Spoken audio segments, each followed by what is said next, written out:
All right, all right. Here we go. Welcome, everybody. Well, I think I'm a little hot there. I'm going to turn that down a little bit. Hey, everybody. Welcome to Motivated Minds. Welcome to Psycho Ed Sundays. This is going to be a great night. Why? Because you know what? I'm kind of done today of just talking about the past. It's important, you know, that rear view mirror is important that we acknowledge, right? We can't drive without a rear view mirror or else we'll be crashing and burning, right? And also, we need to focus on what's in front of us, right? And so that's what we're going to do today. We're going to spend tonight talking about this radical thing that is the biggest game changer, I think, in our mind of all, and that is hope. Okay? Hope is the biggest game changer of all. It changes our perception of things. We can be in the worst situation. We can be in, oh man, I myself have been in situations in my life that have just been absolutely devastating. And we're going to talk about the different kinds of hope today, but there was one particular kind of hope. There's different types of hope that I was able to hang on to that was really, really powerful for me. So you guys, I am saying that you might be experiencing a little buffering, so apologize if that's going on. I think today, by the way, next week, I'm going to start streaming from my office, which tends to be a little better because there's nobody in the building, you know, on Sundays, which means my internet's a lot faster, even though I'm hardwired here. So that's what we're going to talk about. Tonight is all about hope. It's all about hope. Couple of things before we start is I'm going to end tonight with just a little, you know, a few benefits, a few ideas on some benefits of hope. But as always, I'm going to work on going a lot deeper with this stuff, okay? I am, because we can go a lot deeper with all of these topics. Oh, man, we could spend a lot of time on these topics. Tonight, we're going to be touching on it. We're still going to get a lot out of it, okay? So I am excited. I am pumped about lighting this fire, and I hope that some of you, whomever is jumping in, you can help fan the flames with your comments. So without further ado, let's jump on this, you guys, and let's get rolling.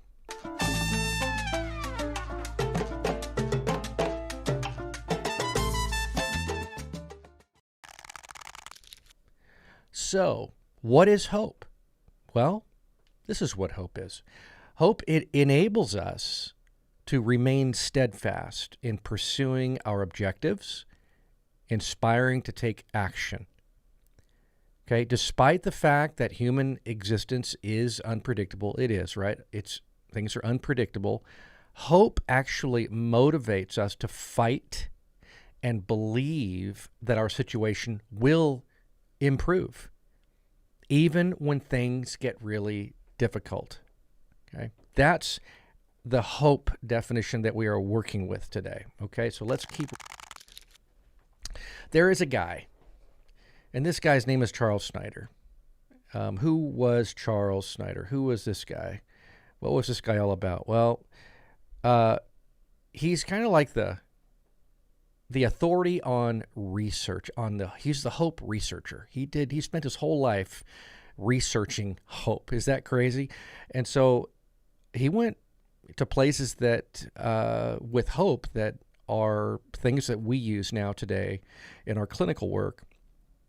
And so his whole career was at the University of Kansas. Okay, that's where he was. But he was a pioneer in the field of positive psychology. So you can imagine why hope was such a passion of his, right? And here's a quote from Dr. Charles SNYDER. Listen to this. A rainbow is a prism that sends shards of multicolored light in various directions. It lifts our spirits and makes us think of what is possible. Hope is the same. A personal rainbow of the mind. I love that. I think that's, when I read that, it is extremely encouraging to me. And just because so much hope is in here, it's not always about what's out there. Thank God. Because if my hope, if it relied solely upon what's happening out there, oh, forget it, man. At least for me. Because there isn't a whole lot of positive around me all day long. I mean, what are all the news outlets feeding us? Positive news? No, that ain't happening. So there's a lot of stuff, right, coming at us that's just negative and toxic, and it can slowly tear away at the hope. So this is what we're going to do. We're going to get into what hopefulness is. This is what hopefulness is. And by the way, I want to do this. Hang around to the end because I've got something really cool in store, okay, at the end here that you're going to get a real kick out of. It's a Japanese art that has a lot to do with hope, okay? But here's what hopefulness is. Look at this. So hopefulness is goals thinking, the clear conceptualization of valuable goals. That's what hopefulness is. Hopefulness is also pathways thinking. What's pathways thinking? It's the capacity to develop specific strategies to reach those goals. And hopefulness is also agency thinking. We need to get into all of these thinking strategies, right? What is agency thinking? It's the ability to initiate and sustain the motivation for using those strategies. So it needs to sustain the motivation. This is one of our biggest problems is we don't have sustained motivation. You know, we have a lot of us, we experience motivation in a moment. And what does it do? It fuels us to start doing something or following through with something. But hopefulness isn't just doing that for a moment or a season. True hopefulness is about agency thinking. That's what it always comes down to. And it sustains the motivation for using our strategies that we laid out. And by the way, you know, as I always say, it's really hard to develop radical hope on our own, right? We usually have to be around other hopesters, you know. Those other hopesters around us can help, you know, if we can, you know, all of us, you know, we can kind of hopester together, right? And it's infectious, really, right? And that's kind of what it does. So that's what hopefulness is. So here's 4 types of hope, okay? I'm gonna break this down a little bit so you can have an idea of what kinds of hope that we're dealing with. And this, again, comes from you know, our Dr. SNYDER, who really broke all of these down for us. The first one is realistic hope. Okay, it's realistic hope is hope for an outcome that is reasonable or probable. That's what that is. Does that make sense? It's hope for an outcome that's reasonable or very likely probable. Then there's something we call utopian hope. As you can see there, utopian hope is what? It's a collective-oriented optimism. You know, it's like, you know, you might be a part of a political party, or you might be, you know, doing something that, you know, is a part of a movement. So a movement is utopian hope. It's optimism that collaboration may help us create a better future for everybody. So you get that? So number 1 is realistic hope. Number 2, the kind of hope that sometimes we really need is we need a utopian hope. Then there is what we call chosen hope. You know, and so what is chosen hope? Chosen hope helps us live, and some of you may relate to this if you've gone through some tough stuff. Okay, I can relate to these last 2 hopes a lot. Chosen hope. It helps us live with a difficult present, but also with an uncertain future. Does that make sense, you guys? Right? It's a chosen hope. I'm choosing to be hopeful right now, even though my situation is hard. It's hard to accept. It's a challenge. And yet, I'm choosing it, even though I don't know what's going to happen. I'm choosing hope. It's really powerful. And then there's the last hope.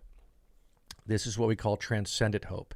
Some people of faith even call it transfinite hope. Okay, and this is a hope that is more of a spiritual kind of hope that is a lot of people will find this when they experience even a spiritual experience. They may experience something like this. And what is transcendent hope?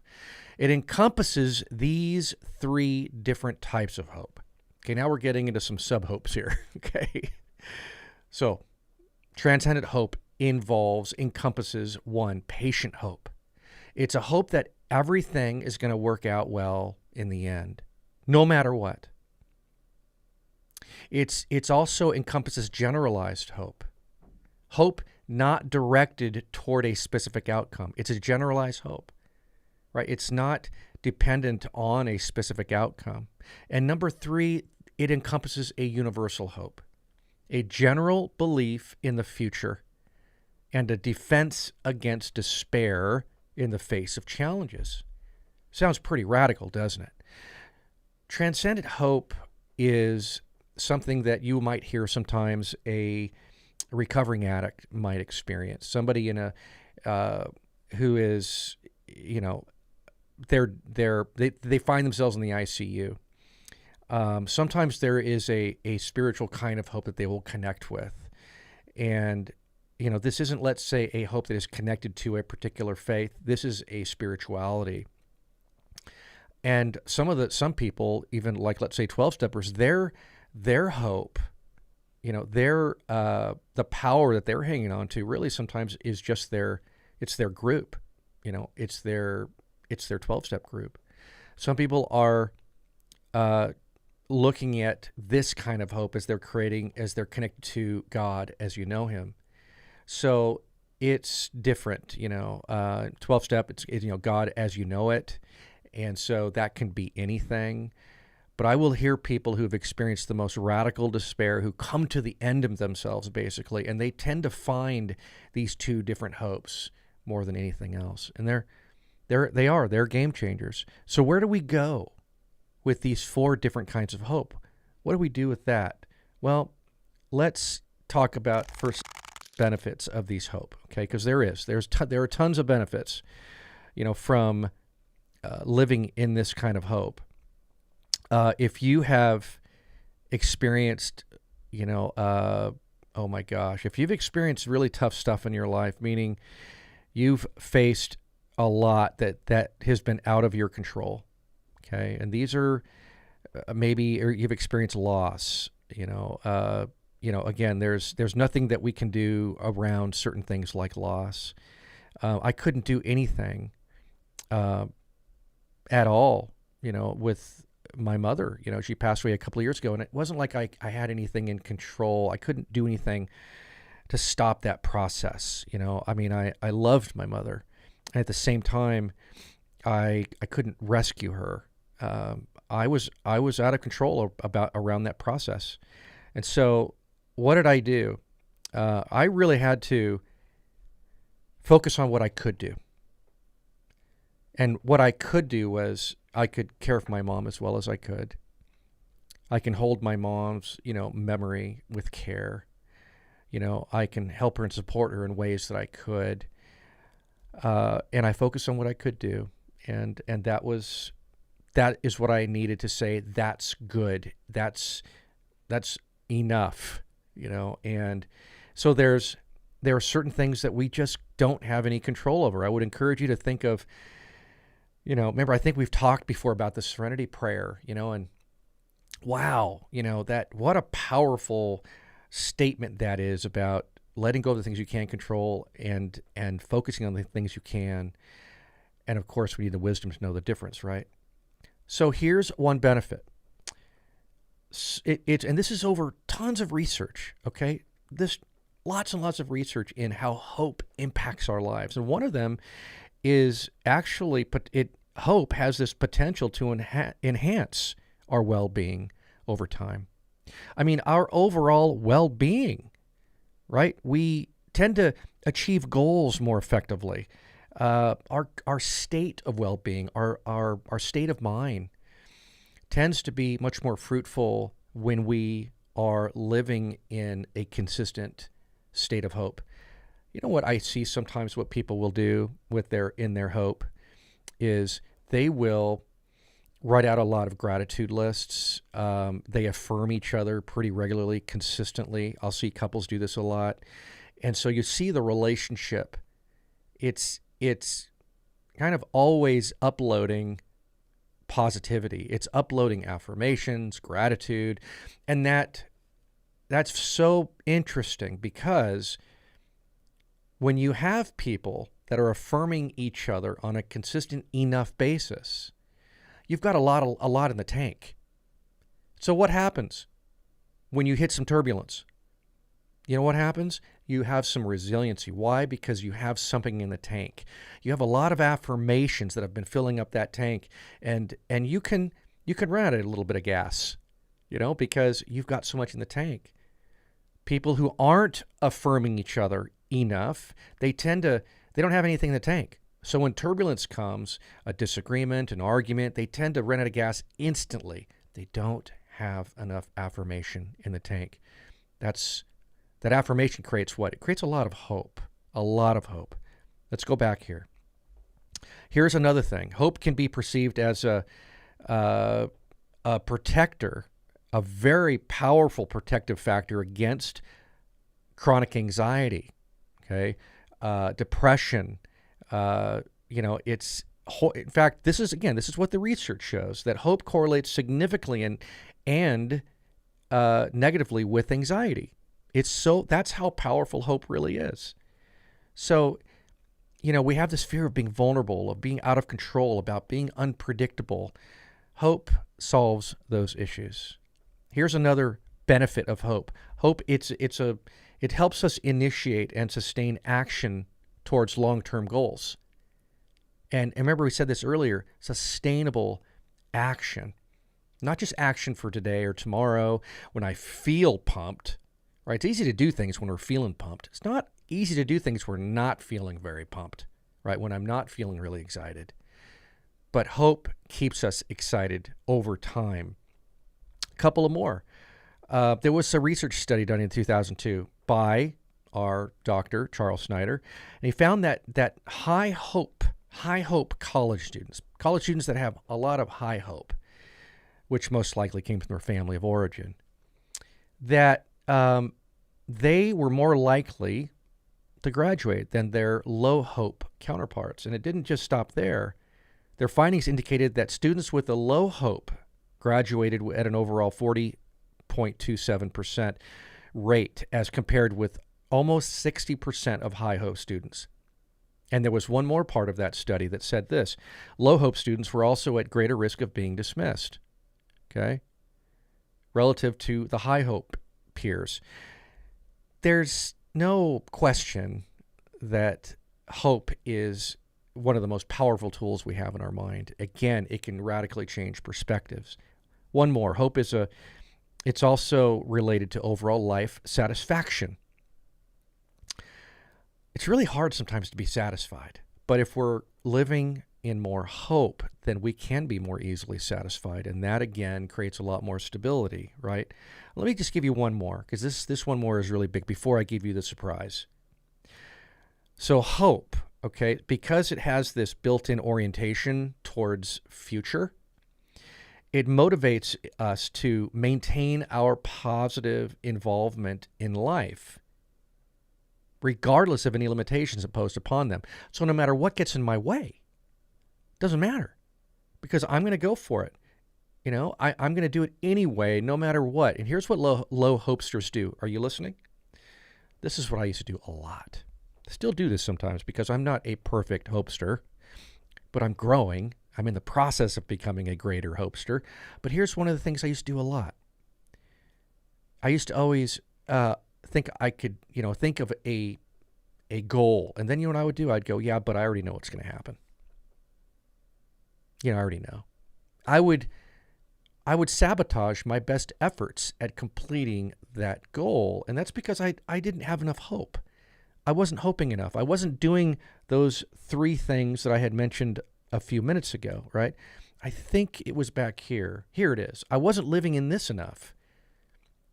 I wasn't goals thinking. I wasn't creating these clear and conceptualizing, and I wasn't conceptualizing these valuable goals at all. And also, there was no pathways thinking. I wasn't developing any specific strategies to reach the goals. And of course, if I wasn't doing that, I wasn't doing enough agency thinking. I wasn't taking agency. I wasn't advocating for myself. And so I didn't have sustained motivation. You know where I got my motivation? From feelings alone. Anybody ever get motivated by watching a really awesome movie? Ever? Oh man. I can't tell you, after every single Rocky movie I ever saw, I felt motivated to succeed, to accomplish, oh man, those movies just, they spiked my hope meter. Unfortunately, it wasn't sustainable. I wasn't living in hopefulness in the way that you see here. There's a big difference, right? Are you connecting with this a little bit? What hope really is, how deep it really goes? It's more than a feeling. It's more than emotion, right? It's more than an emotion. There's action involved in hope, right? And, you know, we could talk at another time around false hope, but that's one of the downsides. There's false hope. Hope that isn't grounded in anything. Hope that doesn't have deep enough roots. There's no track record of it. It's kind of like wishful thinking a little bit.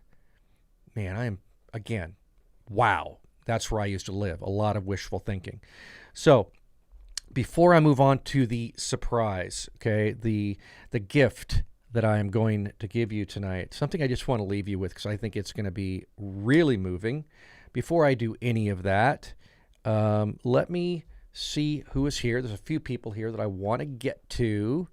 If any of you don't know, this is my incredible wife, Meg Jen. And of course, she's the tea master. There she is, making her wonderful tea. And oh man, we have Obs here. You know, Aubrey had amazing talk with her earlier. I felt so encouraged and pumped even after I talked to her this afternoon. She's a hopester.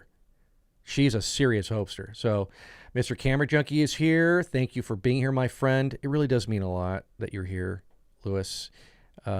You're encouraging. You're one of those hopesters too in my life. So I really appreciate you. Yeah, and it's true, right, Aubrey? Look, there's not enough good stuff on the news. I mean, it's just, man, you have to be very intentional about finding something positive on the news. We've got to be intentional, right? It's almost like chosen hope. We gotta really make that happen. And yeah, Obs, like you said, man, how do we live in the kind of hope that transcends uncertainty? Remember, I talked about uncertainty last week, so these things are kind of connecting. Meg, you say the Serenity Prayer. Yeah, it is a game changer, right? Anytime we can let go of control, every time we can surrender control, it is it's bringing us a sense of peace, right? Grounding. We are stabilizing. We're regulating. And Lazuka, hey buddy, glad you're here, man. So awesome you're here. Yes. And I think I get that, man. You've got a Zoom class, you have to jet, but thank you. You can always watch this replay. So here's what I want to give you at the end of this, okay? Because this meant something to me. And I thought, hey, if it means something to me, then I got to share it with you. So here, let me go to my overhead and let me get some stuff out of the way here, okay? Because this is important. All right, very important stuff. Here we go. Do you see that? Hopefully you can see that. Okay. This is a bowl. It's an interesting looking bowl, okay?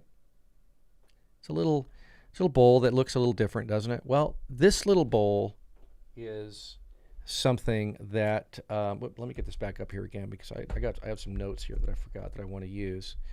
So this little bowl comes from, you can see this. I'm going to turn this around. I want you guys to start looking at this a little bit. Okay, look at this.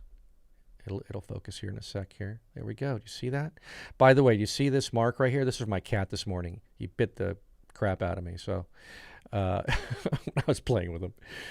So look at that bowl. What is this? What are we looking at here? as I'm turning this bowl around, I want you to look really closely. Do you see those cracks? You see those cracks? That's a cracked bowl. Look at the bottom of this. Look how broken this bowl was. Can you see that? Look at that. It's an interesting looking bowl, isn't it? With a crack all the way down the middle, you know, all the way around its sides. Do you see that? Look at that. This bowl has been healed. And what do we call this art? We call this the art of kintsugi. Okay, basically this is a Japanese this is a Japanese art, right? And basically there was a mighty shogun warrior. This is how the story goes. A mighty shogun warrior who broke his favorite tea bowl, okay? And he sent it away for repairs. When he received it back, the bowl was held together by unsightly metal staples. They were ugly. So although he could still use it, the shogun, he was really disappointed because it didn't look good. He didn't like the way it looked. So what did he do? He was hoping to restore his beloved bowl to its former beauty. So he asked somebody, a craftsman, to find a more elegant solution to fix that bowl, to make that bowl better again, because that was his favorite bowl. What did the craftsman do? The craftsman wanted to try a new technique, something that would add, you get it? You get where I'm going here? Add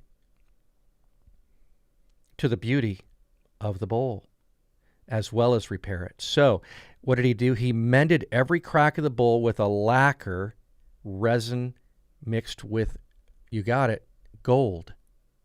You follow? When the tea bowl was returned to the shogun, there were streaks of gold that running through it. Do you see these streaks of gold? And this is lacquer. This is not gold. I really wish it was. That would be amazing. But they were mixed with gold. That's what he did it with. And so when the tea bowl was returned to the shogun, there were streaks of gold running through it. So, isn't that amazing? The warrior thought, adding to its value and beauty. Do you see how the repair added to the beauty, and it added to the value as well? The method of repair became known as kintsugi. That's what this method is known as. So basically, kintsugi roughly translates to golden joinery, okay? And it's basically the Japanese philosophy that the value of an object is not in its beauty, but in its imperfections. Do you see how much more beautiful this is? It's so much more beautiful because of the imperfections. And these imperfections are something to celebrate, not hide. You get where I'm going with this? We all have some of these, don't we? We all have these broken parts. We're all a broken bowl, basically. Every single one of us. Every single one of us. Isn't that awesome? So I just want to leave that with everybody. I want to leave you with this idea that we can be this broken bowl, and we can be more beautiful, more valuable. We are. With our brokenness, we are.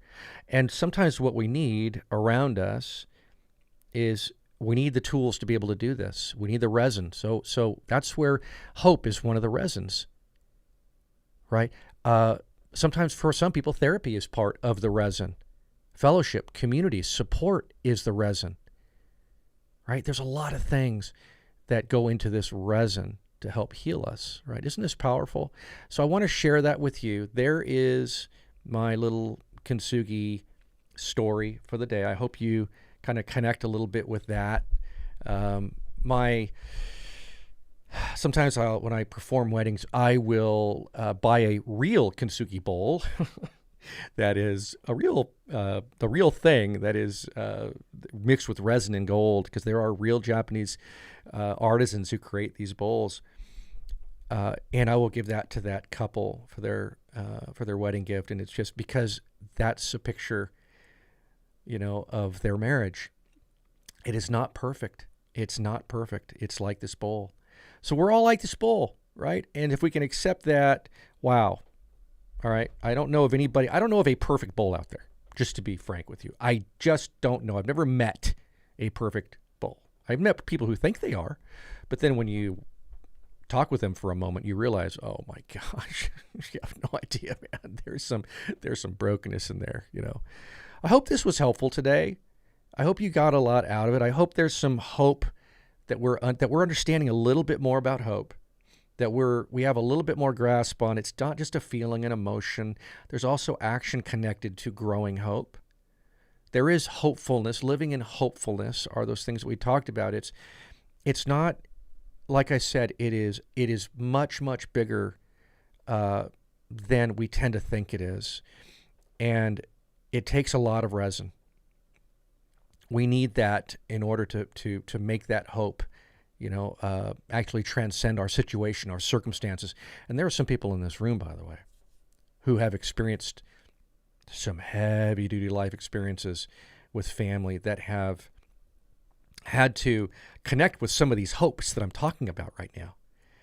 These are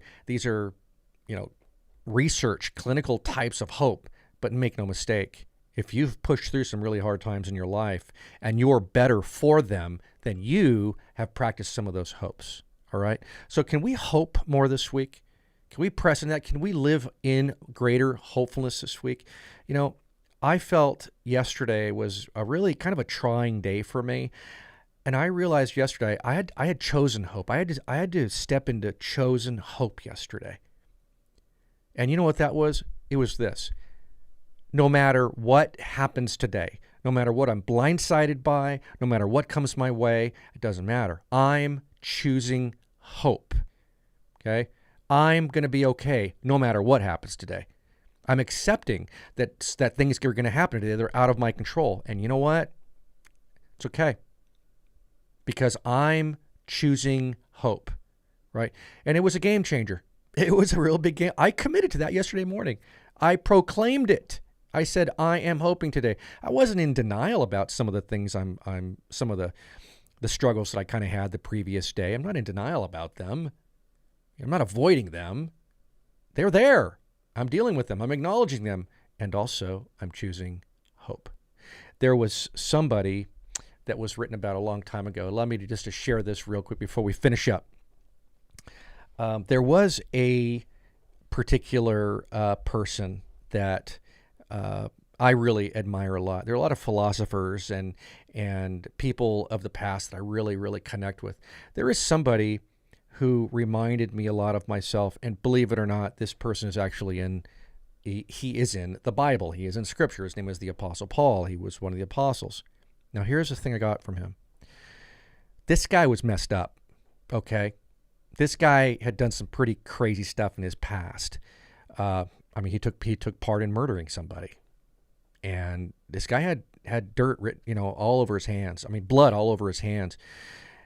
And so at his time, he and a couple of other guys, who were following the Jesus movement they were all messed up, really. But Paul, I think, was the one who struggled with the most in his head. And he struggled with depression. And there were some things that he talked about that led us to believe that he struggled with stuff like that. He certainly had a lot to be shameful about, that's for sure, because of what he used to do. But here's something I'll never forget. During that time, there was another person that probably everybody knows, and his name was Peter. Check this out. This guy is, many of you know the story, of, whether you prescribe to the faith or not, but you've heard the story of the crucifixion of Jesus. But this was after that, and this is what Scripture says, that Jesus shows up on the water, the Sea of Galilee, and all these guys are in a boat. These guys, including Peter, okay? They're all in a boat. Now, hang with me, because I want you to get this. So this is what he decides to do. Jesus is on the beach, basically, and he's saying, hey, guys, it's me. Guess what? It's me. And they get all pumped up. Peter gets excited. They get Jesus on the boat. And you know what he says? What were you guys doing? Peter's like, oh, we were fishing. We were fishing all night. And guess what? We caught nothing. It was a miserable night. And Jesus says, well, why don't we go back out to the same place? Let's just go out to the same place you fished last night. And if you know anything about those nets that they used to fish with, in fact, sometimes they still do, the nets that they fish with are like this thick. They're super thick. They're very heavy. And so it takes forever to clean them. They cleaned them. And here is this person telling Peter, let's go fish back out where you caught nothing. So Peter says this, and this is the point I'm trying to get at. He says, we didn't catch anything there. Why in the world would you ask us to go back out there again? We just went all night without a fish. And then he says the word that I really connect with. And this is part of my hope, my hopefulness thinking, okay? Nevertheless. That's what he says. Nevertheless. We'll go. That has been such a powerful word for me. Nevertheless, when I'm going through a tough time, I will say to myself, nevertheless. See, my situation sometimes, the reality is it's a tough situation. It's hard. It's messy. Maybe I'm in a situation where there's a lot of turbulence that is out of my control. And that wants me to go into isolation, depression, anxiety, hopelessness. That's where that wants me to go. And then I say the word nevertheless. Nevertheless helps me reframe it. Helps me put myself over to the hope side, right? Get myself out of the side of despair, which leads to a lot of unhealthy thinking, and it put me over to the side of hope. Nevertheless, I'm going to do the things that I need to do, even though I don't feel hopeful. Does that make sense? This is what I'm talking about. 12-steppers say this. They call it fake it till you make it. This is what they do. I don't feel like going to a meeting. I don't feel like going to the meeting. I just don't. Nevertheless, I'm going to fake it till I make it. I'm going to go even though I don't feel like I need it. And then how do they feel when they leave that meeting? Pumped. They feel pumped. Okay? Excited. They feel motivated, right? So, if that's a word I can leave with you this week, nevertheless, use it. Use it this week. Nevertheless, I'm going to be okay. Nevertheless, use those hopes that we talked about. One thing is very helpful for me is just knowing that today is going to come to an end. Tomorrow is a new day. And I love to say this. It's a new day of hope. Every day is a new day of hope. Okay? So let's use that this week. I'm so excited for all of you. Let me just see right before we go here. There is just a few more of you. Hey, I also saw that Sly jumped in for a sec. Yes. It has been a good weekend, Sly, and I'm loving it that you're here. I'm always happy. I'm always happy when you're here. Aubrey, you said beauty is brokenness. Yes, beauty is broken. Is there a book? Is that a book title, Obs? Are you gonna start working on that? Beauty is brokenness? I think you should. I think that's all you. It's got your name written all over it, right? Yeah. And Lazuka, yeah, seeing that gold fill beautifully shows me that there is always light in the middle of darkness and despair. There is. There totally is. You nailed it. And it is. It is dope, right? It totally is, man. I love it. Yeah, and Meg, you're saying that more uniquely beautiful and stronger than ever before. It is, actually. That gold has brought this thing together, and it's stronger than it's ever been. And it is so uniquely. And do you realize this? Check this out. Check this out. It's unique. There is no other bowl like this in the world. No other bowl is cracked that same way. Talk about powerful. Yes. Obs, I choose hope. I do too. I choose hope. I could complain all day. I tell this to people all the time. You're asking me how I'm doing. I could complain. I have a lot to complain about. But you know what? I'm choosing hope. So I'm not going to complain. I'm going to focus on the gratitudes. Again, I'm not avoiding the reality. I have to live them out and face them. I also can choose hope, right?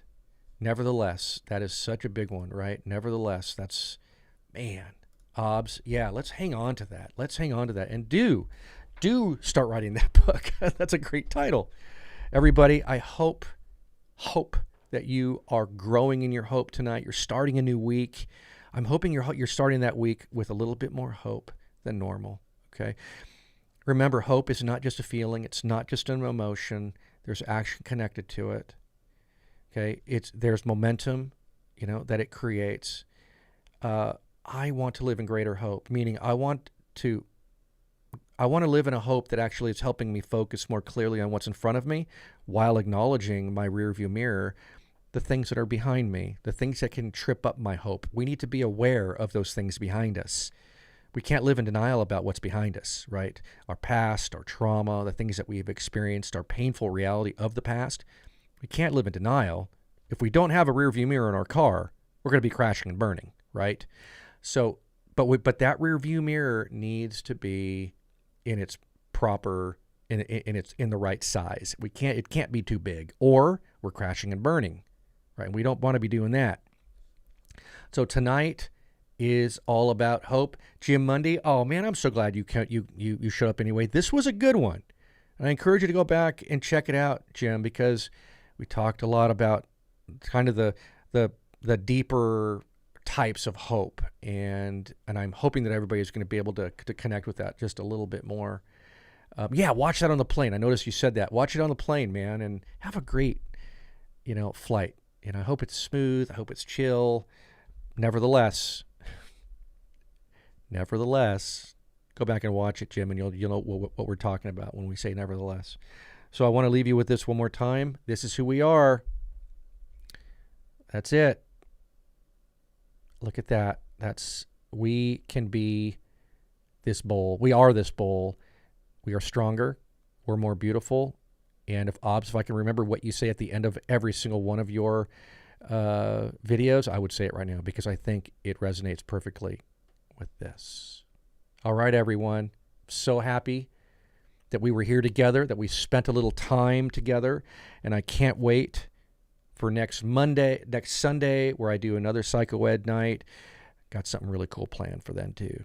Okay. Until then, let's be hoping. Let's be hoping together. Okay. I want to give a quick shout out to, there was somebody here that, I didn't see them. I was really hoping. There was somebody here that I really wanted to see this week. They weren't able to make it. Kind of struggling. If you know some people who are struggling, invite them in here because I think this room can be a safe place for people. All right, everyone. Here's to a week of hoping. We'll see you next week.